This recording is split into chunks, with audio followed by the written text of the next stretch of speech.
Jaya Radha Madhava Kunja Bihari.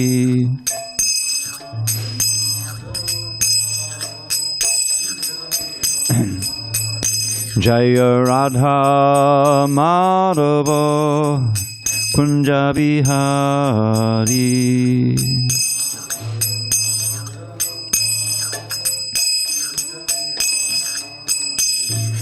Gopi Jana Vallabha Girivaradhari.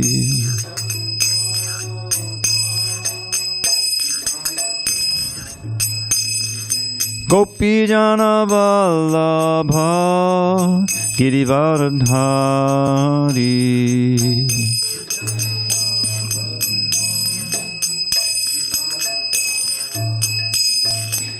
Yashoda Nandana Bhajana Ranjana.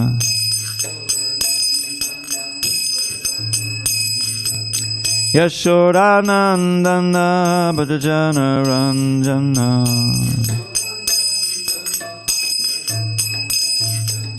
Yamuna Tira Vanachari.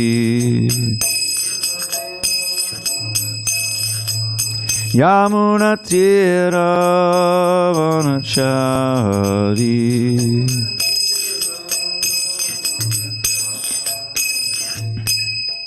Hare Krishna, Hare Krishna, Krishna Krishna, Hare Hare, Hare Rama, Hare Rama, Rama Rama, Hare Hare.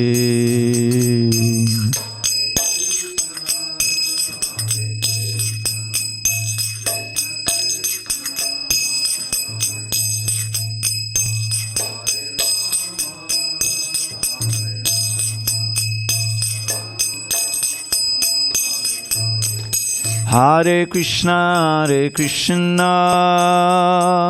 Krishna Krishna, Hare Hare, Hare Rama, Hare Rama, Rama Rama, Hare Hare.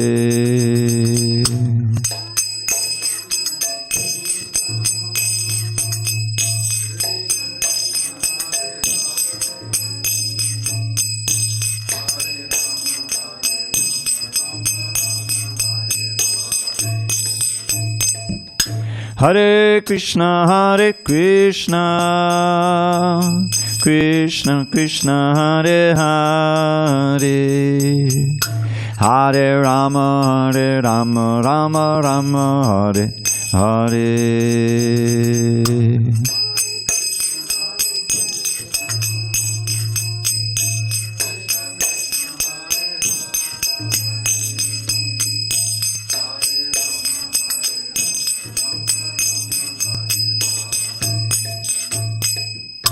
Jaya Radha Madhava Kunja Bihari.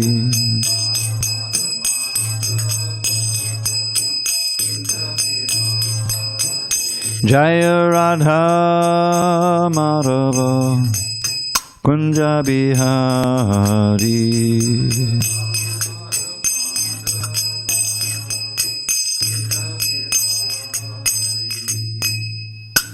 Jai Mr. Pad Paramahamsa, Padavajikacharya, Ashtotartha Shri Srimad, Divine Grace, Srila A.C. Bhaktivedanta Swami Prabhupada ki Jai. ISKCON BBT Founder Acharya, Srila Prabhupada ki Jai. Jai Om Vishnupad Paramahamsa, Padavajikacharya, Ashtotartha Shri Srimad, His Divine Grace, Srila Bhakti Siddhanta Saraswati Thakur ki Jai. Ananda Koti Vaishnavinda ki Jai. Namacharya Srila Haridas Thakur ki Jai. Srimad Bhagavad Gita ki Jai. Samaveda Bhaktivinoda ki Jai. All glories to the assembled devotees. All glories to the assembled devotees. All glories to the assembled devotees.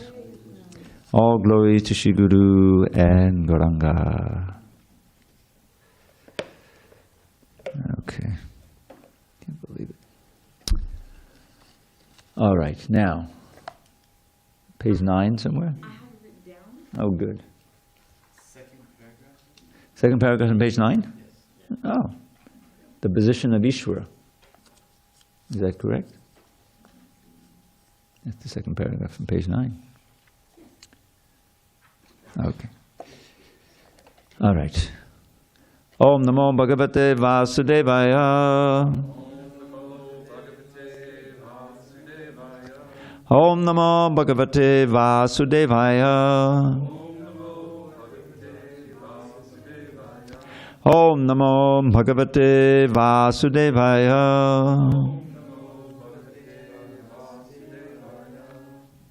Okay.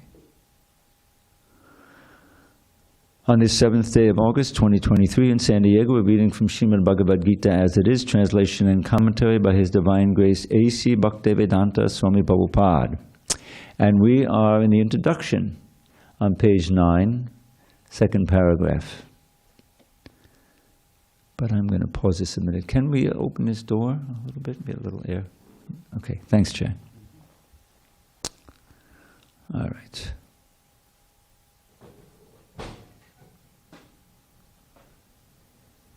Yeah, you're going to have to push it all the way out. Is there a way to keep it open? Uh, Does it go all the way? yeah. Is there a chair or something out there? Yeah, pull the chair. Okay. Yeah, that's much better. Okay, second paragraph on page 9. The position of īśvara, the Supreme Lord, is that of supreme consciousness. The jīvas, or the living entities, being parts and parcels of the Supreme Lord, are also conscious. Both the living entity and material nature are explained as prakriti, the energy of the Supreme Lord. But one of the two, the jiva, is conscious. The other prakriti is not conscious. That is the difference. Therefore, the jiva prakriti is called superior because the jiva has consciousness which is similar to the Lord's. The Lord's is supreme consciousness, however, and one should not claim that the jiva, the living entity, is also supremely conscious. The living being cannot be supremely conscious at any stage of his perfection. And the theory that he can be so is a misleading theory. Conscious he may be, but he is not perfectly or supremely conscious. Om Jnana Timirandasya Jnanandana Shalakaya Chakshu Unmidatam Mena Tasmai Shri Gurave Namaha. I was born in the darkest of ignorance, but my spiritual master Srila Prabhupada opened my eyes with the torchlight of knowledge. I offer my humble obeisance unto him and all members of Shri Parampara, disciplic succession. So I just wanted to kind of summarize, because so we'll know where we're at here. Srila Prabhupada is explaining the 5 topics of the Bhagavad Gita. He listed a couple of pages back. The first one is the īśvara, or the Supreme Controller, God. The next one is the jiva, that's us, individual living entities. And he's been speaking about them in this paragraph here. So we are both conscious, but we are minutely conscious, and he is omniscient, supremely conscious. So that's the difference. Then there's this concept of prakriti. Now prakriti has two main categories. There is the inanimate prakriti, nature, which is divided into 8 different categories. We were familiar with them, but we don't know of them in that nomenclature. One is solid matter, called bhumi in Sanskrit. Then there's water, or all liquids, called apo. Then there's earth, water, and then air, or gases, which is anila in Sanskrit. And these, we're surrounded by these. These are not unfamiliar to us, right? Then there's fire, which includes, of course, burning fire, but it also includes things like electricity. Like this light is a result of that fire energy. Then there's something called ether, which is a little mysterious. It is the space that everything is within. That's also considered an element. Now, these elements are listed in further and further some more subtle and subtle natures. Like we can all experience earth, hard matter. That's no problem. Liquids, gases, we know. Although we can't see the air, we feel it. Earth, water, and fire we can experience. But when we get to ether, we can't really see it, but we can understand its existence. And then comes more subtle the mind. All of us have a mind. We can't see each other's mind, but we know it exists. And then there's the special feature of human beings, a very, compared to animals and even plants, acute intelligence, discriminating factor. You know, to plan ahead, to what's the best course of action. Intelligence is a very important thing. Memory is in the intelligence. And finally, there's a sense of self called ego or ahankar in Sanskrit. So earth, water, fire, air, ether, mind, intelligence, and false ego, these are all parts of Prakriti. So this is one of the topics in the Bhagavad Gita and will be dealt with in future chapters. So there's God, the supreme controller, supremely conscious living being, who's unique. And then there's the jiva, who are the same. We have the same qualities of Krishna, but in my very minute degree. We're also conscious, we also have feelings, we have perceptions, all these things. And we're also little controllers in our little sphere of influence, right? We may have an apartment, we control it, this and that, you know. So, but he's the Parameshwara, the supreme Ishvara, controls everything. You know, ultimately the supreme controller. So that's one of the main topics in the Bhagavad Gita. Krishna speaks about himself in so many places.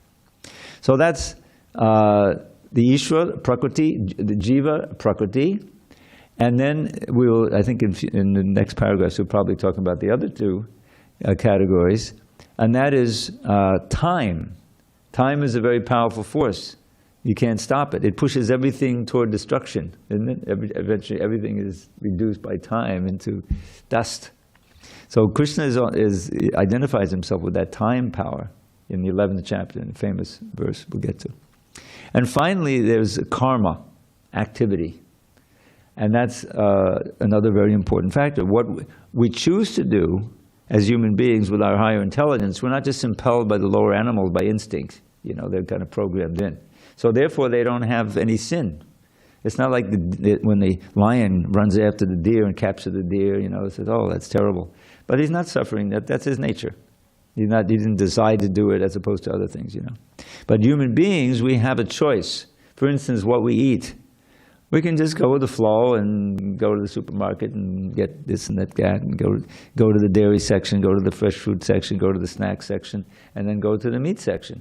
That's what we, you know, millions of housewives shop that way. But there's no need for that meat. Behind that meat, there's a living being who's suffered tremendously. And it's not necessary. And that's part of the karma because we're responsible living beings. So knowing how to act in such a way that you're not implicated in sinful reactions, that's a very important part of knowledge, and that's taught in Bhagavad Gita. So the Ishvara, the God, the living entity, nature, time and activity, these are the 5 subject matters taught in the Bhagavad Gita. And Srila Prabhupada is explaining how they interact here in this important introduction. All right, so let's go on. The position of the Īśvara, the Supreme Lord, is that of supreme consciousness. The jīvas, did I read that? Yes. Oh boy, okay. See, I'm confused by this already. All right, I'll put this up here. The distinction?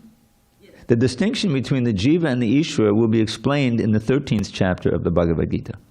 The Lord is Kshetrajñā, conscious, as is the living entity. But the living being is conscious of his particular body, whereas the Lord is conscious of all bodies. Now, I'm going to, you know, maybe it'll slow down things a little, but when we hit one of these little Sanskrit phrases that I'm sure most of you don't know, I'm just going to explain it. Kshetrajñā means the knower, gya, of the field being this body. So we're Kshetrajñā of our own body. We know the field, not completely, but we're conscious of it. But Krishna, as a super soul, he's the Kshetrajñā of all bodies. He's there in every one of our hearts, and he's conscious of everything that's going on with us. You know, so we'll learn that in the 13th chapter. The distinction between the jiva and the Īśvara will be explained. Did I read that? I read that already. I didn't get through it. How far did I get? Okay, but because he lives? Did I start there? Yeah, you can start there. Because he, the Lord, lives in the heart of every living being, he is conscious of the psychic movements of the particular jivas. We should not forget this. It is also explained that the Paramatma, the Supreme Personality of Godhead, is living in everyone's heart as the Īśvara, or the controller, and that he is giving directions for the living entity to act as he desires. The living entity forgets what to do. First of all, he makes a determination to act in a certain way, and then he is entangled in the actions and reactions of his own karma. After giving up one type of body, he enters another type of body as we take off and put on clothes. As the soul thus migrates, he suffers the actions and reactions of his past activities. These activities can be changed when the living being is in the mode of goodness, in sanity, in space, sanity, and understands what sort of activities he should adopt. If he does so, then all the actions and reactions of his past activities can be changed. Consequently, karma is not eternal. Therefore, we stated that of the 5 items, īśvara, jīva, prakriti, time, and karma, 4 are eternal, whereas karma is not eternal. The Supreme Conscious īśvara is similar to the living entity in this way. Both the consciousness of the Lord and that of the living entity are transcendental. It is not that consciousness is generated by the association of matter. That is a mistaken idea. The theory that consciousness develops under certain circumstances of material combination is not accepted in the Bhagavad Gita. Consciousness may be pervertedly reflected by the covering of material circumstances, just as light reflected through colored glass may appear to be a certain color. But the consciousness of the Lord is not materially affected. Lord Krishna says, Maya Dakshena Prakriti. When he descends into the material universe, his consciousness is not materially affected. Now what that little phrase means is that he is overseeing Prakriti, material nature, and by his superintendence it's working. There's an intelligence behind everything that's going on here. That's a Maya Dakshena Prakriti. If he were so affected, he would be unfit to speak on transcendental matters, as he does in the Bhagavad Gita. One cannot say anything about the transcendental world without being free from materially contaminated consciousness. So the Lord is not materially contaminated. Our consciousness at the present moment, however, is materially contaminated. The Bhagavad Gita teaches that we have to purify this materially contaminated consciousness. In pure consciousness, our actions will be dovetailed to the will of the īśvara, and that will make us happy. It is not that we have to cease all activities.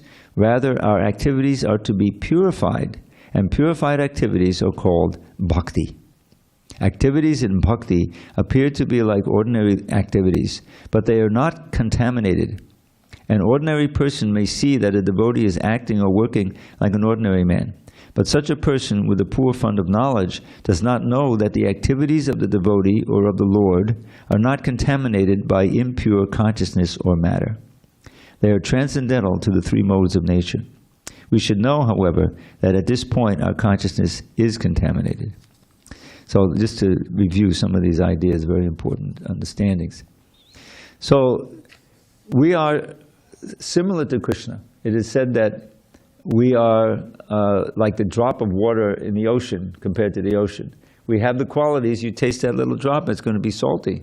And if you analyze it, it'll have all those chemicals in the ocean to a minute degree. So in quality, we're the same as the Lord. But in quantity, we're vastly different. He's present in every heart. He's present in every atom. And by his awareness and his guidance, the whole thing is being made, the whole universe is being maintained. We and all living beings, organisms, are being given intelligence, how to work, how to do this, like this. A little baby bird comes out of the egg, right? It's in the nest, and the knowledge how to fly is in there. It just needs a little bit of training. You know what I mean? The super soul is ready to give the instructions, and after a very short time, that bird is running and then flying, and then and it's even like in the insect world, it's even quicker than that. Ready to go. So every organism you see, and this is a way of seeing the world differently than we usually see it. You see Krishna's activities everywhere. The trees, these incredible trees, they're very unique, or the characteristic of San Diego, especially near the beach. These long, big, huge standing trees. They resemble coconut trees, but they're not really coconuts. It's not the coconut won't fall down on your head there. There's no coconuts up there. But they kind of set a mood, right? But just think of the living entity in that tree, in those trees. I mean, I've been here for almost 35 years, and the same trees are standing there. You know, and I'm sure they were there for 35, 50 years before I got here. So they don't, you know, they can't move, they can't express themselves, but they're living entities in there. And they're undergoing a certain punishment for some activity they did in the previous life. They get the body of trees, you can't move, you can't express yourself, you know. But it's a finite time. They'll be in the tree body, then they'll move on to another body. And these trees that are near this temple, there's, you know, the vibration of Hare Krishna has its effect. They're very fortunate trees compared to all the other trees. So you can see, you know, your world differently. When you look around and say, oh my goodness, look, there's a lawn. Is it real lawn? Yes, it's not AstroTurf. They have a lot of that around too, save water. But sometimes there are lawns, you know. Every one of those little blades of grass is another living entity in there. It's just made up of all, you know, and you see it that way. Maybe be a little hesitant to walk on the grass, you know. But the point is that you begin to see that the living entities are everywhere and Krishna is everywhere, acting and moving. The sun is coming up at just the right time. There's a certain argument. This is from Western theology. I think it was Thomas Aquinas who gave this argument, and it became a standard argument. The argument for the existence of God from design, from the design that we see just in the world and in our own lives, our own bodies, so much complicated, is obvious, you know, to a neutral observer that there's a tremendous intelligence and organization behind everything.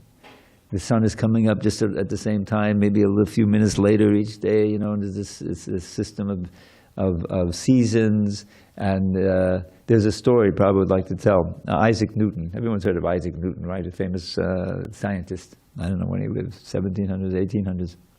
But he was working on, I think he discovered the planets, or he had some idea about the solar system like that. So one of his friends walks in, and the friend was, I think, an atheist, you know. So, and he sees, and there's a model there. Isaac Newton has a model of the solar system. He has a sun, and you know, and it's, of course, there's something attaching all the different models of the planets, you know. But it's a crude, you know, replica. So his friend comes in and he says, "Oh, what's that? That looks like your idea of the solar system. Who made it?" And so Isaac says, "No one made it. It's just came about. I came in here and, you know." "Oh, come on, Isaac, you know, that doesn't make any sense." It doesn't, does it? You know, yeah, I made it, I constructed it, I figured it out, you know, according to... So why do you think the real one doesn't have a controller, have a creator who figured it out and with his intelligence? You see the argument? We create so many things, all of the technology in the car, you know, the computers and the cars, everything. Well, obviously there's some brain and there's some evolution there. You know, you can say, what's the history of automotive engineering? You know, it's pretty crude at first, you know, and then they figured this out, figured out now. But unfortunately, there's also the downside. The greenhouse gases and all burning the fuel now, it's a problem. And that's what happens when we're just materially oriented. But the point is that wherever you look in this world, even in apparently, you know, this dusty road or something, there's signs of intelligence, organization. And that means there's an intelligence behind it. Human intelligence, but a larger intelligence who's figured everything out and how everything is going on, and that's Krishna. So that's what part of what Krishna is explained in the Bhagavad Gita. All right, I marked it. I hope I got it right. Last paragraph of 10, right? When we are materially contaminated, we are called conditioned. False consciousness is exhibited under the impression that I am a product of material nature. This is called false ego. False sense of self, ego.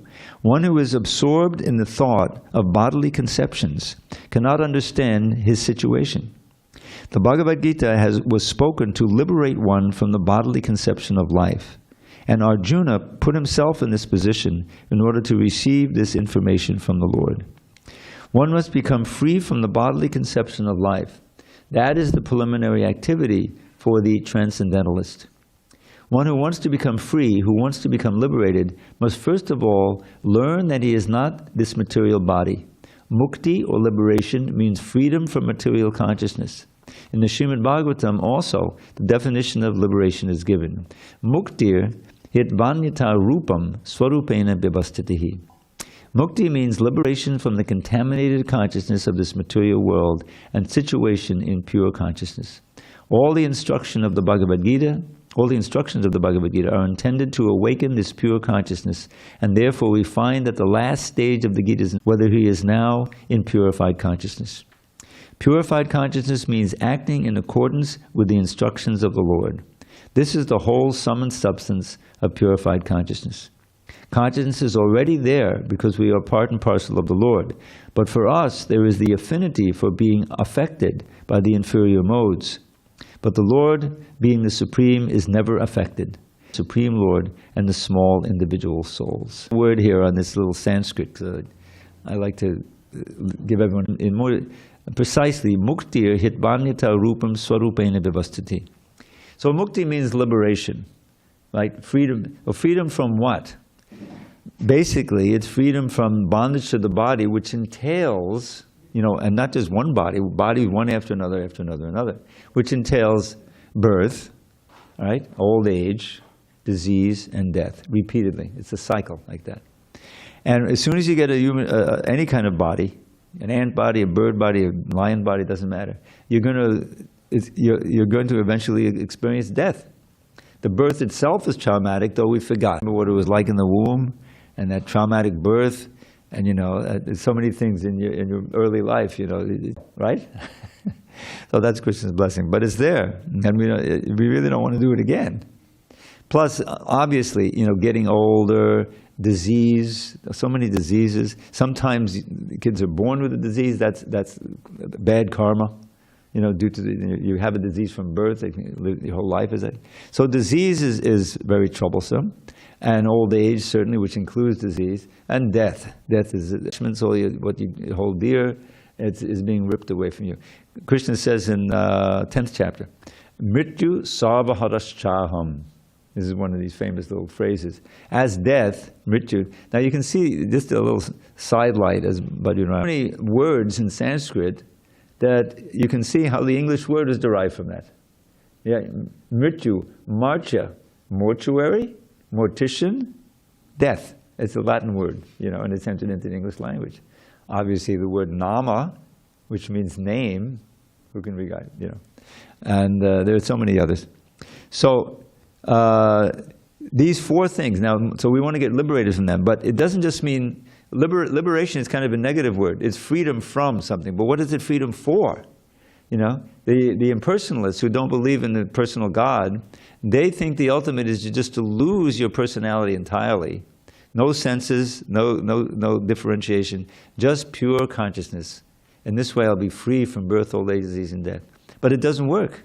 Because as spirit souls, remember, we're part and parcel of Krishna. And when you learn about Krishna, he has so many things that he's doing, right? In the spiritual world. He's playing with the gopis, playing with the cowherd boys, his mother. He has all these relationships. The cows are there. Every day there's activity.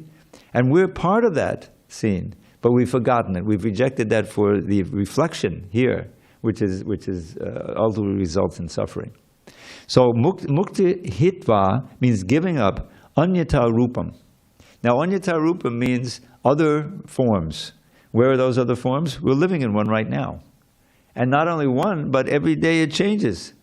We're going to go through so many forms in this one lifetime. We reincarnate, if you will, or transmigrate through so many bodies, even in this one body. Krishna explains, beginning of his instructions practically, Dehinosmin yata dehe kaumaram yovanam jala. Just as the embodied soul passes through this body, from childhood, boyhood, youth, middle age, adolescence, middle age, old age, and death. At the time of it gets another body, starts again. This is one verse in text 11 in the second chapter. I'm sorry, not text 11, text 13. So we're already going through that, but it means that we can never, even if we find a situation that's ideal, I'm happy now, I'm healthy, I have a good bank account, I have a good job, I love my wife, and we have a kid. I got it made. It's temporary. It's going to change. The kid will grow up. The wife may or may not stay with you the whole lifetime. You may lose your job, or some big calamity will take place.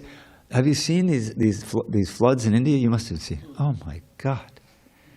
You know, you just see that so many they're washing away whole bridges and cars moving down and houses getting destroyed in the northern part of India. You probably are familiar with it. Yeah, even I heard in Vrindavan, it's kind of little flooded. Yeah, because Delhi, you know, which is the capital, the Yamuna River, is flooding. But this was like catastrophic, you know. So that can happen at any time. I got everything together, but suddenly, you know, here we are in San Diego. Okay, the weather is not nearly as hot as over there, you know, just a few meals, but we got it covered, you know. And it doesn't rain that much, but it rains a little bit, and we're good, and okay. But at any moment, the earth may start shaking. You know that, right? There are faults under here. So you never know. And well, they know. Eventually it will happen. You know, you just hopefully it won't happen when you're sitting here. So this is the material world. There are some good things, you know, where you can get a little comfortable, good karma, but time passes and things change, and eventually you lose it all with death. And you have to go, you don't know where, and depending on your karma, you get a birth. So this is what mukti means: giving up all these other bodies and being situated in your original body. This idea that we have a swarup. This is a rup, but it's not a swarup because it's always changing. A swarup is your spiritual form that is perfect for your particular relationship with Krishna. And we all have that, but we've lost it. How did we lose it? We turned our back on Krishna, and we turned our face toward this material world, trying to enjoy and exploit it. And we've been here ever since. It was a big mistake. And so Krishna, He's our Father. He's the eternal Father. So He speaks the Bhagavad Gita. He periodically comes as Himself. Welcome, Jesse. Hare Krishna. Show where we are. You did? Okay. And why does He do that? Why does He take the trouble? Because we're His wayward children. He wants us to come back there and resume our devotional activities there of love and pleasure, which we can do eternally because they're all spiritual. No more in this body made of, you know, earth, water, fire, air, ether. Body, just like Krishna, is made of pure spirit. Doesn't get old, doesn't die. That's the swarup. We all have a swarup, a different swarup. So, but you have to give up all these other forms. And that means you have to give up our attachment for them and use our body that we have now to reawaken that service attitude toward Krishna, which is what the science and art of bhakti is all about. So Prabhupada is giving us an introduction here. Okay. Now, Prabhupada said the Lord being the Supreme is never affected by affinity for the material. That is the difference between the Supreme Lord and the small individual souls. Now, what is this consciousness? This consciousness is I am. I am. Then what am I? In contaminated consciousness, I am means I am the Lord of all I survey. I am the enjoyer. That's an illusion. The world revolves because every living being thinks that he is the Lord and creator of the material world, or of his little corner of it anyway. Material consciousness has two psychic divisions. One is that I am the creator, and the other is that I am the enjoyer. But actually the Supreme Lord is both the creator and the enjoyer, and the living entity being part and parcel of the Supreme Lord is neither the creator nor the enjoyer, but a cooperator. He is the created and the enjoyed. For instance, a part of a machine cooperates with the whole machine. A part of the body cooperates with the whole body. The hands, legs, eyes, and so on are all parts of the body, but they are not actually the enjoyers. The stomach is the enjoyer. The legs move, the hands supply food, the teeth chew. All the parts of the body are engaged in satisfying the stomach because the stomach is the principal factor that nourishes the body's organization. Therefore, everything is given to the stomach, or every foodstuff. One nourishes the tree by watering the root, and one nourishes the body by feeding the stomach. For if the body is to be kept in a healthy state, then the parts of the body must cooperate to feed the stomach. Similarly, the Supreme Lord is the enjoyer and the creator, and we, as subordinate living beings, are meant to cooperate to satisfy Him. This cooperation will actually help us, just as food taken by the stomach will help all other parts of the body. If the fingers of the hand think that they should take the food themselves instead of giving it to the stomach, then they will be frustrated. The central figure of creation and of enjoyment is the Supreme Lord, and the living entities are cooperators. By cooperation, they enjoy. The relation is also like that of the master and the servant. If the master is fully satisfied, then the servant is satisfied. Similarly, the Supreme Lord should be satisfied, although the tendency to become the creator and the tendency to enjoy the material world are there also in the living entities, because these tendencies are there in the Supreme Lord, who has created the manifested cosmic world.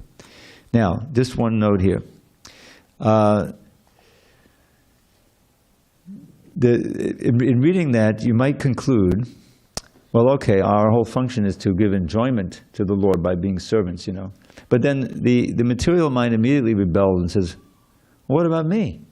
What about my enjoyment? I'm just going to work for the, like if you have a master and all you do is work for the, you know, eventually you go on strike or have a rebellion and say, well, I don't know, what is this? You know? But it's not like that. Because, first of all, there's a book called the Vedanta Sutra. Veda means knowledge, Anta means the end or the culmination, and Sutra means aphorisms. So this book is composed of aphorisms that give the summary of all the Vedic knowledge, in all the Vedas and the Puranas and everything. So it's a very important book philosophically. So in that Vedanta Sutra, there's one aphorism describing the absolute truth, Supreme Person, as Anandamayo Bhyasat.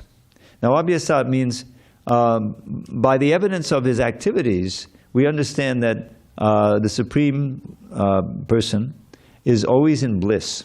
He's always enjoying. And that makes perfect sense. If you're God, the Supreme Controller, why would you do anything that wasn't giving you enjoyment? You see? You wouldn't. So he's enjoying all the time. But he's enjoying what he really enjoys is rasa, relationship. Because that's really what we enjoy. Even if you're a loner, you know, you still got your, that are giving you so-called enjoyment, although it's kind of a sick thing if you're always alone. But in relation with other human beings, with animals, I take a walk every morning, you know, up Cass. I go up Cass. It's about 6:30 in the morning. And inevitably, there's a certain number of people walking their dogs. You know, the dogs need to be served, and they're out there. And they're serving the dog. You know, the dog is pulling them this way. We want to smell over here. Okay, let him do it. You know, like that. Hare Krishna. Welcome. We have Bhagavad Gita class till 8:15. Then we have darshan of the deities. Haribol. So you're welcome to sit, and there's a book there. You can get another one if you want for your sister or daughter. I'll get it. Your daughter, right? So that Anandamaya Abhyasa means Krishna is always enjoying. He's, you know, Ananda. Ananda is bliss. It's not sense gratification, and it continues always, you know. So now remember, we're part and parcel of Krishna.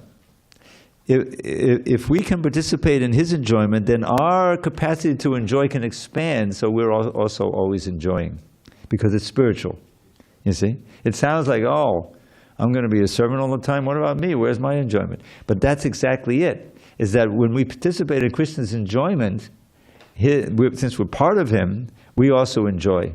And it's the purest kind of thing. And the closest thing we have to that kind of love, because it's all based on love, is as a mother's love for the little baby, you know.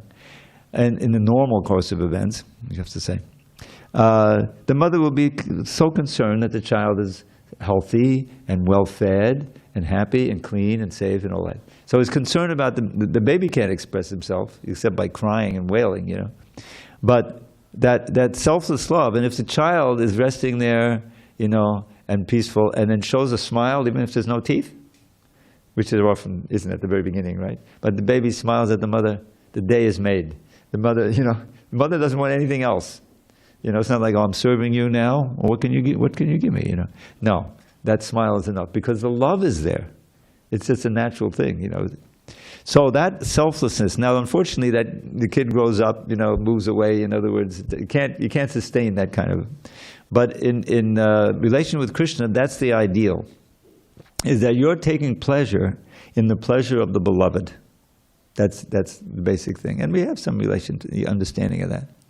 And the wonderful thing is that Krishna is also taking pleasure in our pleasure, at giving him pleasure. So that the whole thing is very reciprocal, and it goes on forever. It's not limited by time. There's no time in the spiritual world. There's a whole verse described, not a second passes away. It's the eternal present. Krishna never gets old, you never get old, it never gets old. There's always something ever new. You know, the new adventure every day, going out and herding the cows, you know, like that. And so that's the spiritual world. We have our role to play there. That's our original home. And the whole point of Bhakti Yoga is to gradually develop our awareness of our relationship with Krishna by acting in that relationship based on service first, you know, there's so many things. And this special gift of this age where Krishna came as his own devotee, as Lord Chaitanya, and showed this chanting. This particular mantra is known as the Maha Mantra, and it's in the Upanishads. Upanishads are, you know, philosophical exegesis in the Vedas, and they embodied, you know, this eternal wisdom and knowledge. So one of the Upanishads is called the Kali Santarana Upanishad. Now, Kali is the present age we live in, and it's not a very good age for yoga. Kali means quarrel. Have you noticed? There's always quarrel. Huh? Conflict, you know, so sometimes for no apparent reason, you know. So, but this is the mantra, this particular section of the Kali Santarana Upanishad, which is the Upanishad that helps you get free from the bonds of this Kali Yuga. And in that Kali Santarana, there's this verse, and it begins with Hare Krishna, Krishna Krishna, Hare Hare, Hare Rama, Rama Rama, Hare Hare. The mantra is right there. And then it says, Iti Shodashikam Nam Kali Kalmasha Nashanam Natak Padataropaya Sarva Vedeshu Drishyate. So what it's saying there is that these 16 names that right here, that we chant all the time. Iti Shodashikam Nam, Shodashika is 16. Nam Kali Kalmasha Nashanam can destroy all the negativities and the dangers of Kali Yuga. And then it says, you may search through all the Vedas, but you will not find a better means for counteracting the evils and ills of this age than this mantra, this chanting this mantra. It's kind of concession for this age, you know, because we're so unqualified. We don't live that long. I mean, these yogis, even today, if they control the breath and everything, they can live a long, long time in the Himalayas, you know.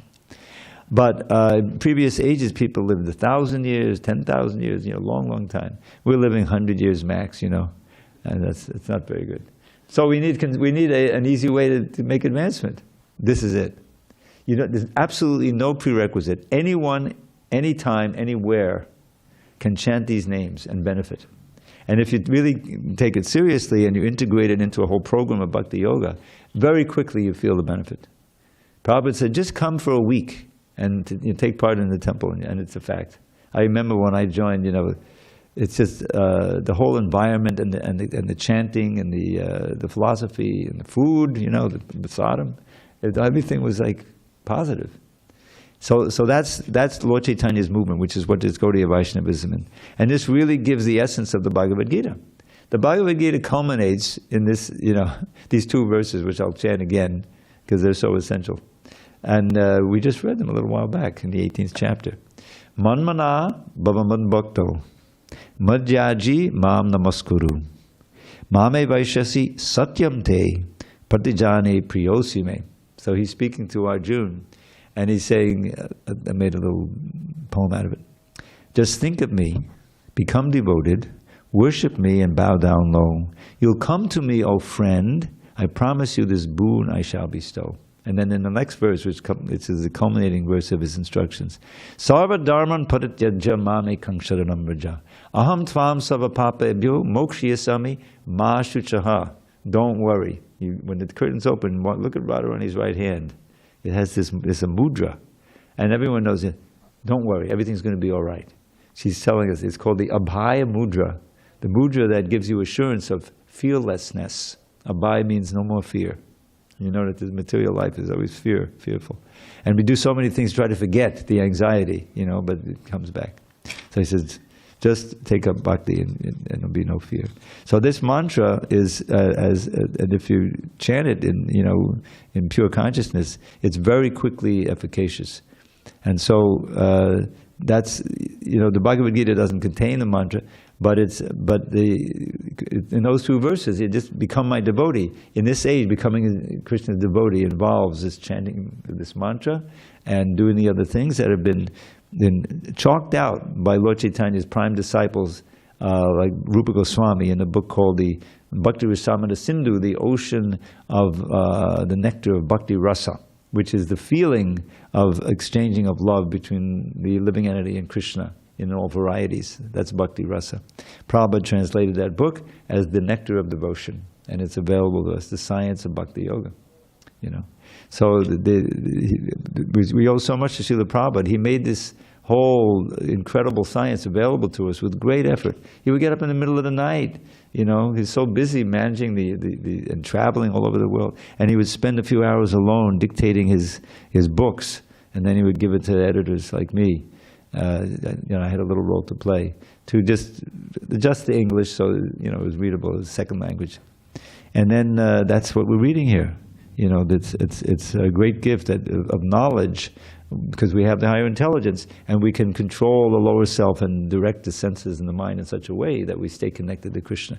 Bhakti Yoga means connecting to God through the process of love, loving service. That's what bhakti means. And you feel the reciprocation. It's not a one-way street, you know, because there's really a person out there and a person in here. And he knows, oh, this person, this jiva, wants to get close to me? Okay, I'm going to make these arrangements. Every devotee will tell you some story, you know. I have my own story. I don't have time right now to tell it. Maybe tomorrow. But I look back and I say, yeah, this was a real difficult time that I had at that point, you know. But it was really good for me, because it kind of cut off my attraction for so many other things, and I took shelter of yoga and bhakti yoga and the devotees, you know. And I read The Teachings of Lord Chaitanya, a book which is still available. It's a very, very potent book. So you can, the essence of Lord Chaitanya's teachings in the Chaitanya Charitamrita. So it's getting a little late. Are there any discussions on any of these points? This introduction is so rich. You know, you have the feeling that Prabhupada really didn't know what the future held, and he wanted to get as much down as possible. The history of this introduction is interesting.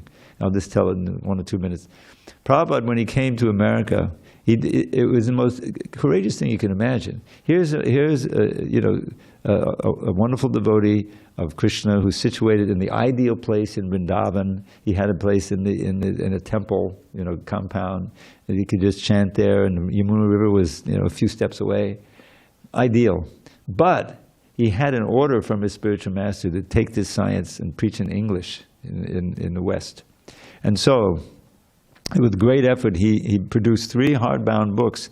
The first canto, or first section of the great opus of bhakti called the Srimad Bhagavatam, which we'll talk about another time. But and when he, you know, how to do that without any money and any other friends and workers, you know, somehow or other he did it. He had some people, contacts, who gave him a little donation, and over a period of 3 or 4 years, he was able to produce those books. And with those hardbound books, he felt he had the ammunition. Now he could come to America.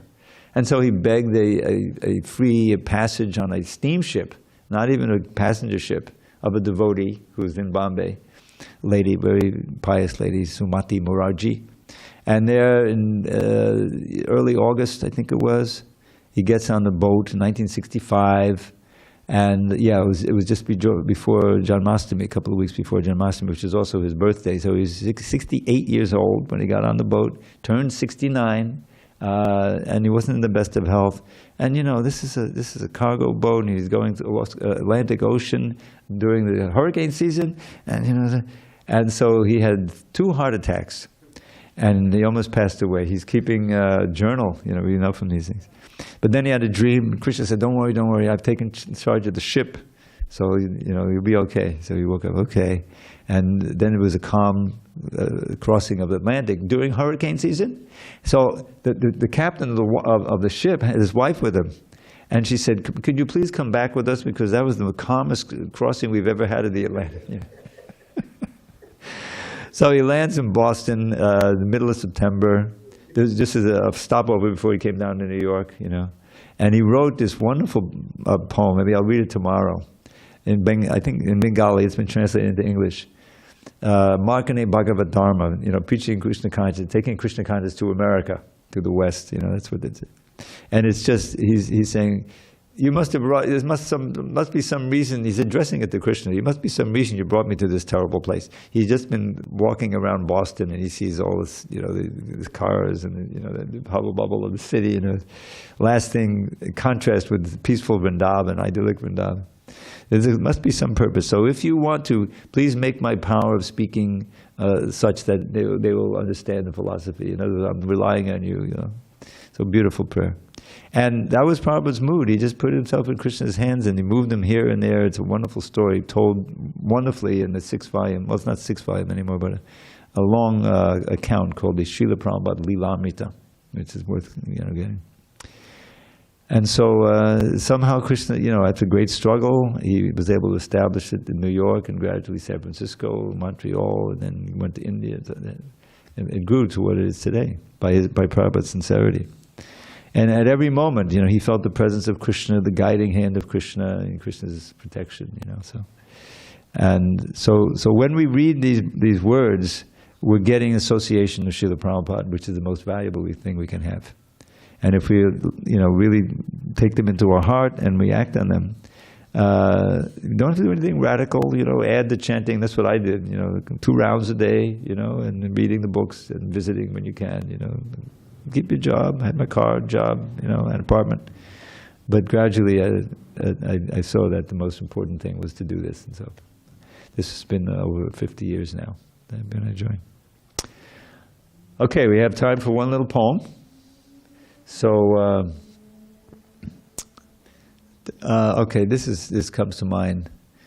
This is a poem about determination, and one point in this in devotional service.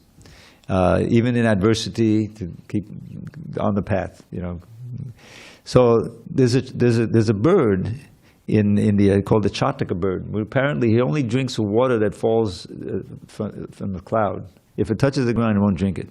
So he's always up in the clouds, praying for that water to come to get a drink. So it's about that. He's a central part of this little poem. The Chataka subsists on rain it catches in midair. And so it's always praying to the cloud to send its fare. Yet though that cloud may send a thunderbolt instead of rain, that bird continues praying fervently despite the pain. Just like the Chataka, I fix my mind upon one goal, and that is you, O Lord, most kind to every fallen soul. So whether it is punishment you give, or mercy sweet, I'll always pray to you for service to your lotus feet. So this is how we have to be determined to, this guy, try to break through the doubts and the lethargy and the distractions and become serious about understanding philosophy. Because the book itself is so potent that it can give us the impetus to practice Krishna consciousness and have faith. It's invaluable to the service. All right, we need to adjourn, and then we'll have a nice kirtan and see the beautiful Radha Giridhari, Gaurnitai, and Jagannath Baladev Subhadraji. We just had a big festival. Some of you were there, and yesterday in LA. Rath Yatra.